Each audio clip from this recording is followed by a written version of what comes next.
Hello friends, I am Vishwan Manohar and welcome to my YouTube channel BM general studies. देखिए, हम लोगों का कितना हुआ था महाजनपद में, जो है तीन यहाँ पे राजवंश का जो है, जो मौर्य का आगे का जो है मगध का शासन था, वो तीन राजवंश में बटा हुआ था। तो पहला जो है हरियांक, वो हम लोगों का हो गया, हरियांक हम लोगों का हो गया। नेक्स्ट वाला क्या था? हरियांक के बाद नेक्स्ट वाला था शिशुनाग, शिशुनाग जो हम लोगों का हो गया था। नेक्स्ट वाला क्या आ जाएगा? जो लास्ट वाला राजवंश था या डायनेस्टी था जिसका शासन चला था, वो है नंद वंश, नंद। ठीक है, तो आज हम पढ़ेंगे नंद वंश। ठीक है, नंद वंश आज हम पढ़ेंगे, जिसके समय ही जो अलेक्जेंडर या सिकंदर जो है भारत में आक्रमण किया था। तो आज हम देखेंगे नंद वंश, नंद वंश। तो नंद में या नंद डायनेस्टी में कौन राजा था? पहला जो नंद डायनेस्टी का राजा था उसका नाम था महापद्मनंद, महापद्मनंद, महापद्मनंद, महापद्मनंद। ठीक है, महापद्मनंद। तो महापद्मनंद जो है, ये जो था ये एक नॉन क्षत्रिय था, या क्षत्रिय ये नहीं था। ये तो फिर ये कौन था ना? कोई मानता है ये शूद्र था। ज़्यादातर ब्राह्मण, जो ब्राह्मणिकल जो यहाँ पे बुक्स मिले हैं, या ब्राह्मण लोगों का जो बुक्स मिला है, वहाँ पे जो है इसे नॉन क्षत्रिय या ये क्षत्रिय नहीं है ऐसा बोला गया है। लेकिन जो है पुराणों में इसे क्या बोला गया ना? ये एक हम लोगों का जो अगले वाला राजवंश था क्या था? शिशुनाग। तो पुराण में बोला गया है कि ये शिशुनाग वंश का एक राजा और एक शूद्र लड़की का ये लड़का है। ठीक है, जो महापद्मनंद है। तो इसे क्या बोला गया था पुराणों में? इसे आधार्मिक, ये नंद को जो था, इन लोगों को आधार्मिक बोला गया है, अधर्मिक बोला गया है नंद वंश के राजाओं को या नंद वंश को। क्यों बोला गया है? क्योंकि जो नंद वंश है वो शूद्र मतलब शूद्र जाति से बिलोंग करता था। इसी वजह से तभी जो है शूद्र लोगों का स्टेटस बहुत ही खराब माना जाता था। तो तब इसी वजह से जो है इसे अधार्मिक बोला जाता था। ठीक है, जो ठीक नहीं है, लेकिन क्या ही कर सकते हैं, वो पहले हो चुका है, इसके बारे में ना ही बोलूँ तो अच्छा है। तो जो है नेक्स्ट वाला था क्या था? नंद वंश। तो नंद वंश में जो है पुराण क्या बोले नंद वंश के लिए कि ये लोग अधार्मिक थे। ठीक है, और जो बुद्धिस्ट टेक्स्ट मिले हैं, देखिए अधार्मिक किसने बोला? पुराण ने बोला, पुराण। ठीक है, पुराण ने क्या बोला कि ये अधार्मिक है। और जो ब्राह्मण लोगों का जो बुक था, ब्राह्मण जो टेक्स्ट थे, ब्राह्मण टेक्स्ट में से इन्हें क्या बोला गया कि ये क्षत्रिय नहीं है, नॉन क्षत्रिय, क्षत्रिय बोला जाता है हिंदी में, है ना। बंगाली में इसे क्षत्रिय बोला जाता है, तो स्पेलिंग मिस्टेक हो सकता है, इसे क्षत्रिय बोला जाता है, क्षत्रिय नहीं है। ब्राह्मणिकल टेक्स्ट में क्या बोला गया कि ये लोग क्षत्रिय नहीं है। और पुराण में क्या बोला गया कि ये लोग जो है शूद्र लोगों में से बिलोंग करते हैं, तो इसे अधार्मिक बोला गया। और जो बुद्धिस्ट टेक्स्ट थे, जो बुद्धिस्ट टेक्स्ट थे, उसे इन लोगों को अनंत कूला बोला गया, अनंत कूला, अनंत कुल। तो अनंत कुल का मीनिंग क्या है? अनंत कुल का मीनिंग जिसका कोई कुल का ठीक ठिकाना नहीं है, उसे अनंत कुल बोला जाता है।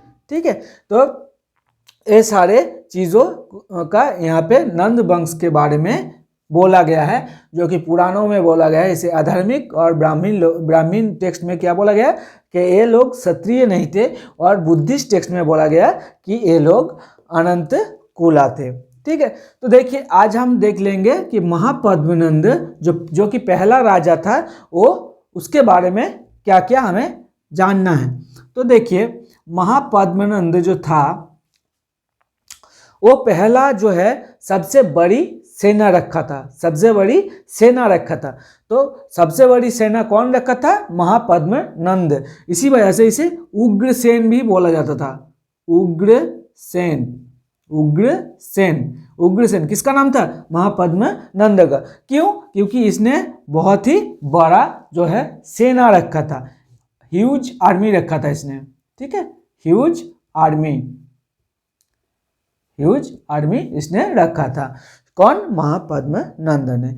और महापद्मनंद को क्या बोला जाता है? फर्स्ट एकराट ऑफ इंडिया, फर्स्ट या फर्स्ट एम्परर भी बोल सकते हो, first emperor of India.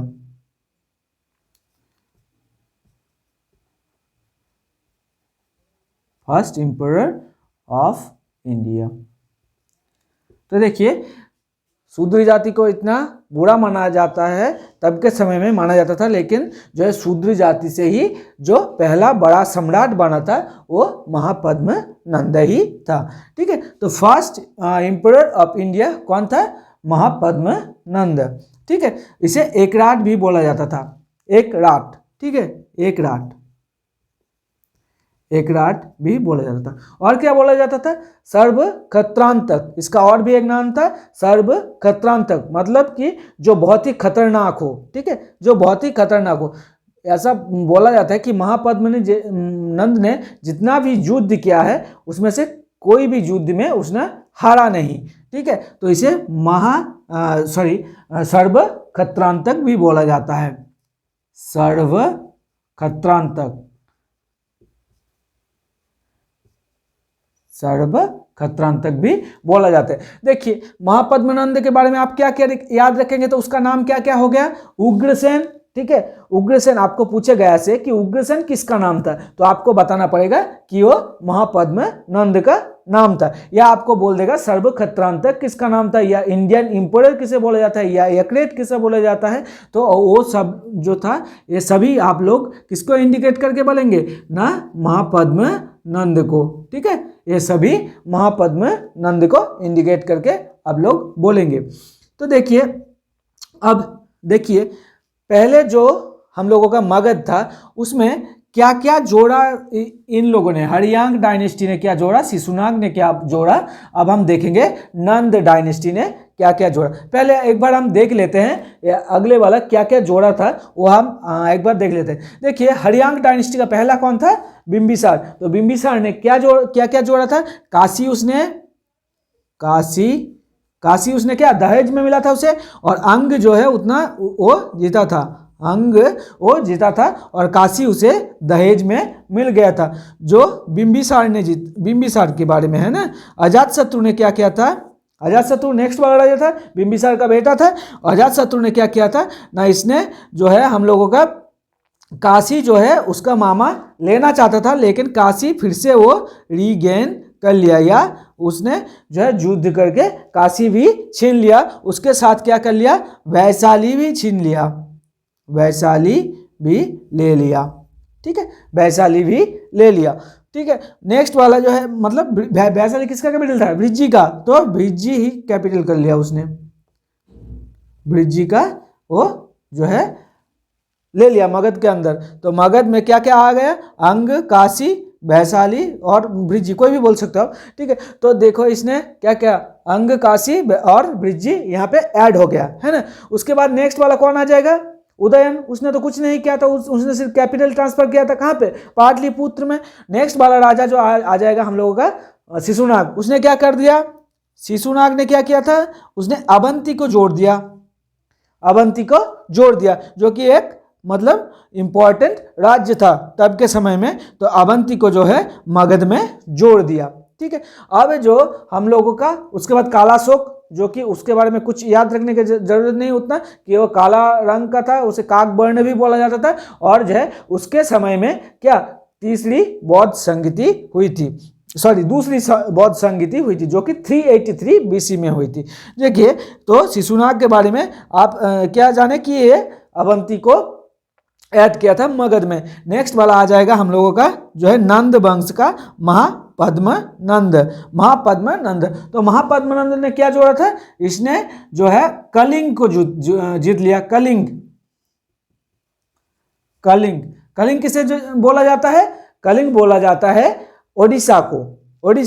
Odisha को ही पहला नाम था कलिंग, जिसको अशोक ने जीता था। उसके पहले कौन जीत लिया, महापद्मनंद ने भी जीत लिया था। कौन, कलिंग। ठीक है, कलिंग को मतलब महापद्मनंद ने जीत लिया था। महापद्मनंद ने क्या किया था ना, कलिंग भी जीत लिया था। तो कलिंग के बाद और क्या जीता था इसने, कौशला भी जीत लिया था। कौशला भी इसने जीत लिया था। तो महापद्मनंद के बारे में आप यही चीज याद रखिए कि इसका जो नाम था वो क्या था, उग्रसेन। और इसके क्यों बोला जाता था उग्रसेन, क्योंकि इसके पास बहुत ही बड़ी सेना था, है ना, बहुत ही बड़ी सेना था। और इसे क्या बोला जाता है कि फर्स्ट एम्परर ऑफ इंडिया, या पहला भारत का सम्राट बोला जाता है, या छत्रपति भी बोला जाता है। किसको, महापद्मनंद को, जो एक शूद्र था। जो इसे और क्या क्या नाम था इसका, एकराट, और जो है इसका नाम था सर्वक्षत्रंतक। ठीक है, नेक्स्ट वाला जो हो जाएगा वो होगा, इसने कलिंग को या ओडिशा को जीत लिया था। और क्या जो था, इसने कौशला को भी जीत लिया था।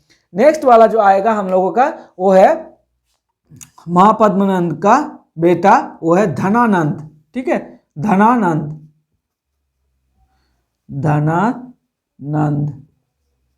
धनानंद। तो देखिए, धनानंद जो था ये अच्छा राजा नहीं था। धनानंद अच्छा राजा नहीं था। ठीक है, बहुत ही टैक्स वगैरह इसने लगवा दिया था कॉमन इंसान के ऊपर, या इसने जो है इंसान के लिए उतना अच्छा काम काज नहीं किया। बहुत ही भोग विलास ये करता था धनानंद, तो उतना अच्छा जो है राजा ये नहीं था।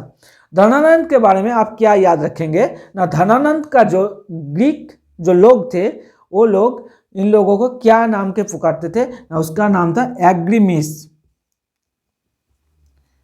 एग्रीमिस या जैंड्रीमिस, सॉरी, एग्रीमिस और जैंड्रीमिस।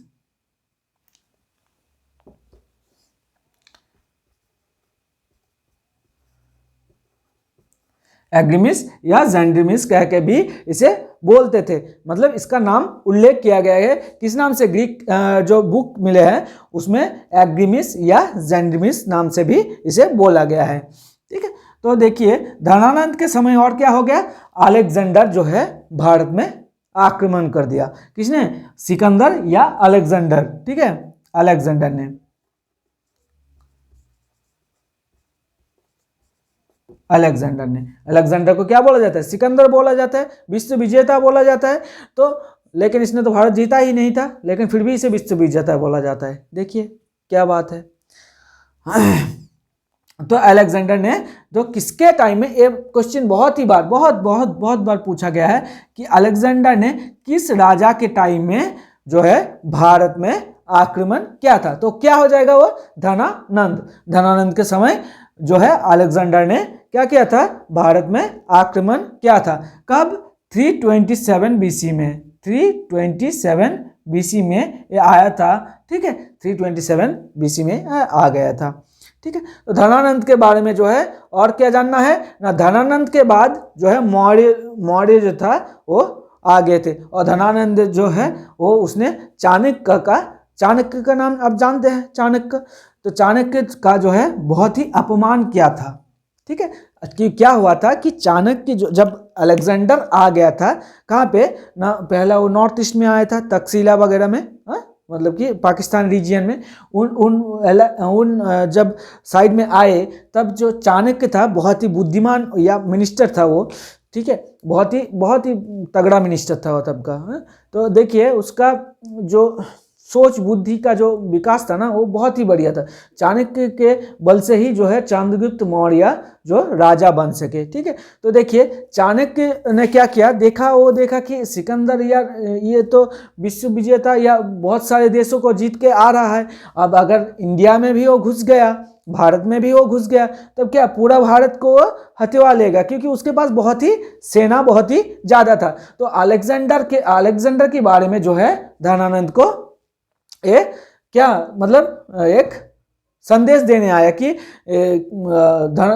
ऐसा एक बड़ा राजा इंडिया में आक्रमण करने के लिए आ रहा है। लेकिन जो है धनानंद ने क्या, चाणक्य को उड़वा दिया, मतलब उसका अपमान कर दिया कि हाँ ठीक है, कोई बात नहीं, मुझे पता है कि मेरे पास भी सेना है, ऐसा बोल के उसको जो है अपमान कर दिया। इसी वजह से चाणक्य ने एक मतलब प्रण ले लिया कि इसको जो है धनानंद को जो है इसको उखाड़ के फेंकना है। इसी वजह से उसने उसका चेला था, ठीक है, या उसका शिष्य था जो था चंद्रगुप्त मौर्य, उसे ट्रेन करने लगे कौन, चाणक्य। चंद्रगुप्त मौर्य का कौन ट्रेन करने लगे, चाणक्य।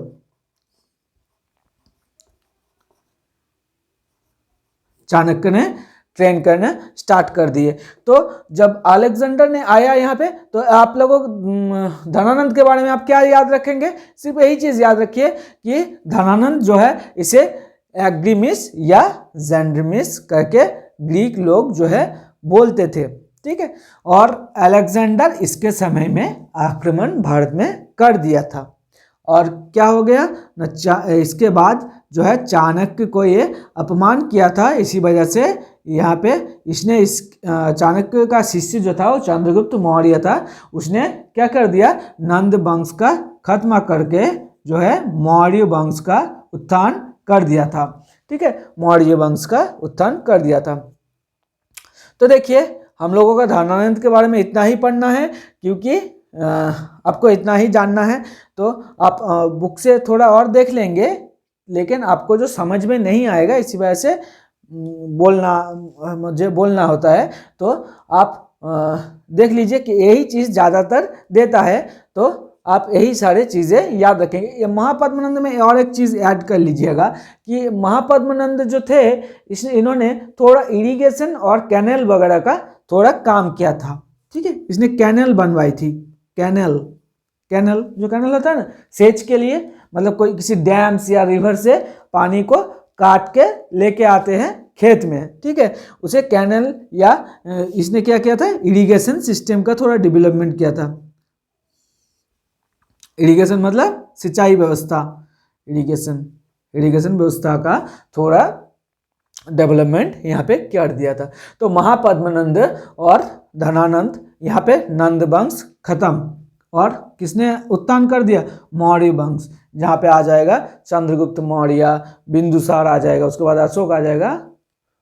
तो वो सब हम बाद में देखेंगे। उससे पहले हमें जो देखना है, इससे जो हमें क्या देखना है, इस समय में बुद्ध और महावीर भी इस समय जन्म हुआ था, है ना।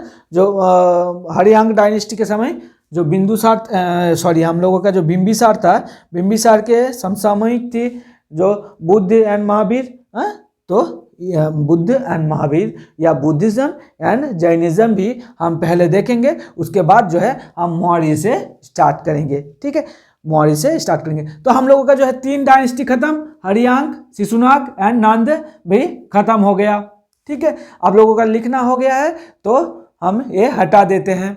ठीक है, और अब जो हम थोड़ा देख लेते हैं, जो अलेक्जेंडर आया था उसके बारे में थोड़ा जान लेते हैं।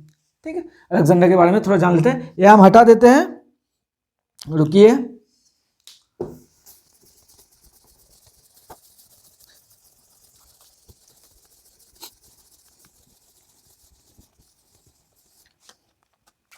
तो देखिए अब हम क्या देखेंगे, अलेक्जेंडर के बारे में।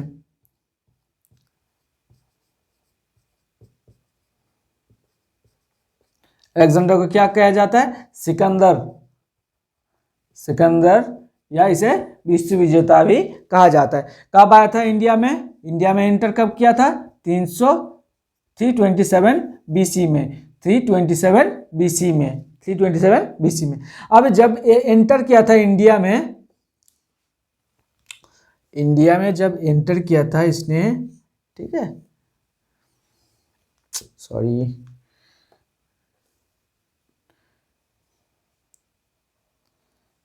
मान लीजिए ये भारत का मैप है, इसमें इस जगह में मेरा बार बार गलती हो जाता है इंडिया की मैप आंकने में। मान लीजिए लग ही तो नहीं रहा है इंडिया की मैप की तरह। क्या कर रहे हो मिस्टर मंडल जी?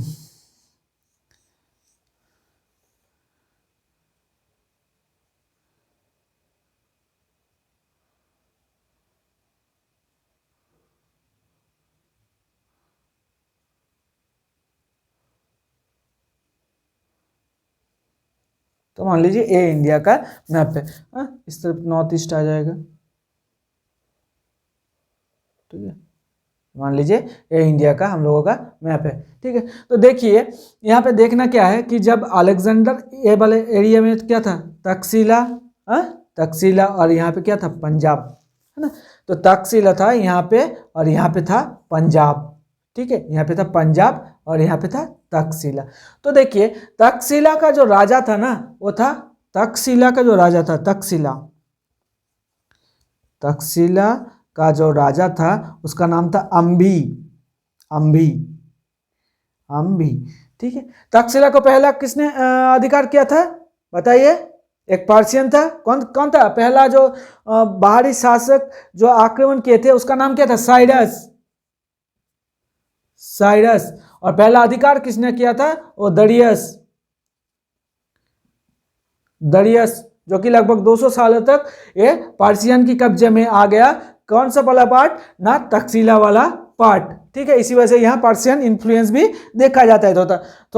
तो यहाँ पे देखिए तक्षशिला का जो राजा था तब के समय, जब हम लोगों का सिकंदर जो है आ रहा था इंडिया में, एंटर कर रहा था, एंटर किया नहीं एक्चुअल में। अभी जो हम लोगों का इंडिया का मैप है ना, इसमें जो है अलेक्जेंडर एंटर नहीं कर पाया था। लेकिन जो अखंड भारत था, मतलब कि जब पाकिस्तान, अफगानिस्तान, इराक वगैरह जब इंडिया का पार्ट था, हिंदू कुश माउंटेन तक, तब जो था वो इंडिया में एंटर कर चुका था, ठीक।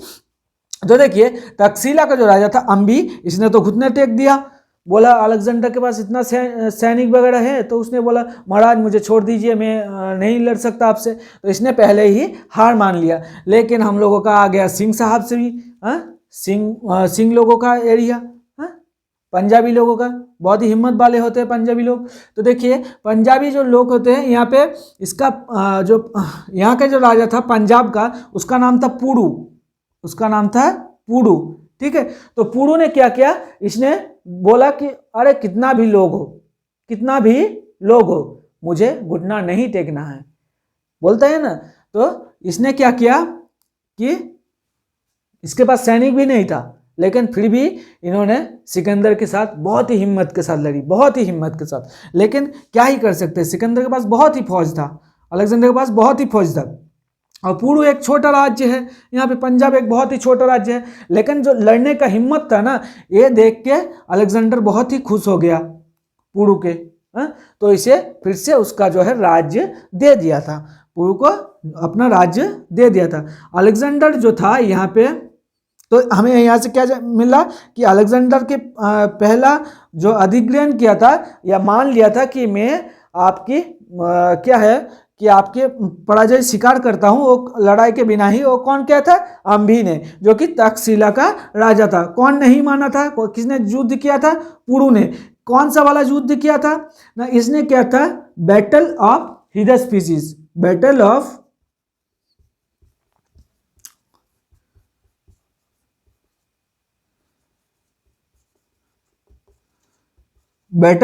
हिदस्पीसिस, या इसे बैटल ऑफ झीलम भी कहा जाता है, बैटल ऑफ झीलम भी कहा जाता है, क्योंकि ये झीलम नदी के किनारे हुआ था, झीलम नदी के किनारे हुआ था। इसे बैटल ऑफ झीलम भी कहा जाता है। और इसे ग्रीक जो बुक मिले हैं वहाँ पे इसका जो नाम मिला है इस बैटल का, वो हिदस्पीसिस था, बैटल ऑफ हिदस्पीसिस। तो ये कब हुआ था? 326 बीसी में, 326 बीसी में, ठीक है, 326 बीसी में। तो देखिए अलेक्जेंडर इंडिया में रुका कितना दिन था, तो अलेक्जेंडर जो था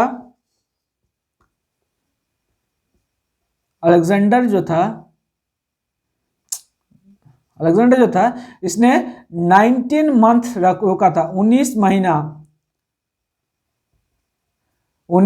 महीना, मतलब लगभग 1.5 साल, है ना। तो लगभग 1.5 साल यहाँ पे वो रुका था, 19 मंथ्स। तो देखिए अलेक्जेंडर ने जो है इंडिया में 19 मंथ्स यहाँ पे रुका था। और क्या जानना है यहाँ पे, देखिए अलेक्जेंडर का बहुत सारे सैनिक वगैरह थे। यहाँ पे जो आपको याद रखना है, 2 आप लोगों का कमांडर या सेनापति का नाम याद रखना है। एक नंबर है नार्चुस,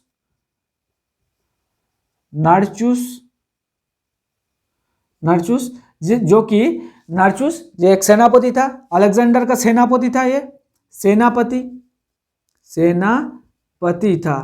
सेनापति था किसका, नार्चुस था, जल सेना का अधिपति था। कौन, नार्चुस, ये था जल सेना का या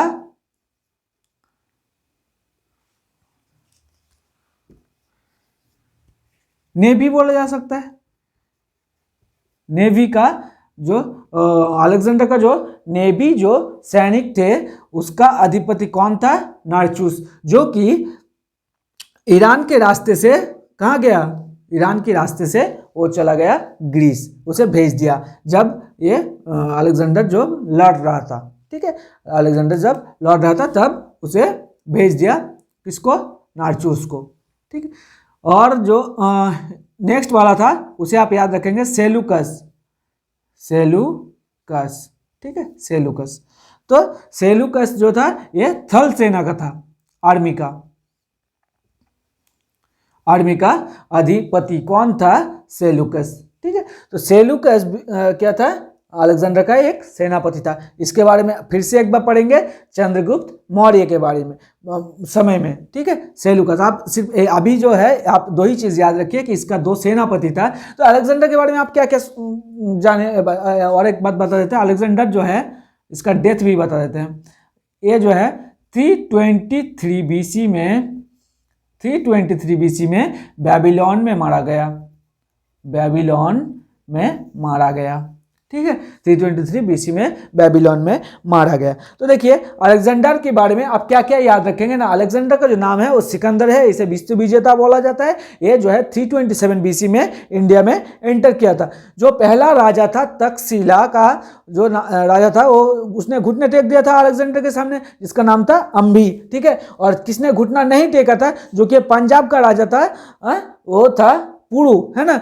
तो उसके साथ जो युद्ध हुआ था उसका नाम है बैटल ऑफ हिदस्पिसिस या बैटल ऑफ झिलम भी बोल सकते हैं, जो कि 326 बीसी में हुआ था, जहां पे पुरु हार गया था और अलेक्जेंडर जो है जीत गया था। लेकिन पुरु जो है इतना छोटा राज्य हो के भी उसने इतना बहादुरी के साथ लड़ा था कि अलेक्जेंडर बहुत ही खुश होकर उसका राज्य उसे वापस दे दिया था, ठीक है। तो और इसका क्या, अलेक्जेंडर इंडिया में 19 महीना, यहाँ पे 19 महीना रुका था।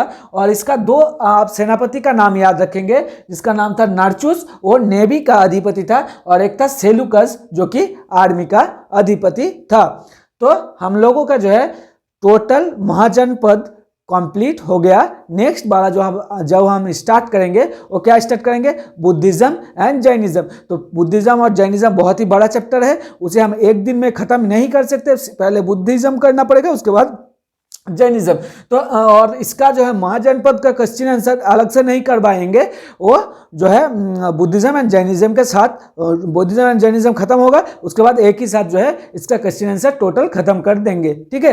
तो चलिए आज के लिए इतना ही, थैंक यू।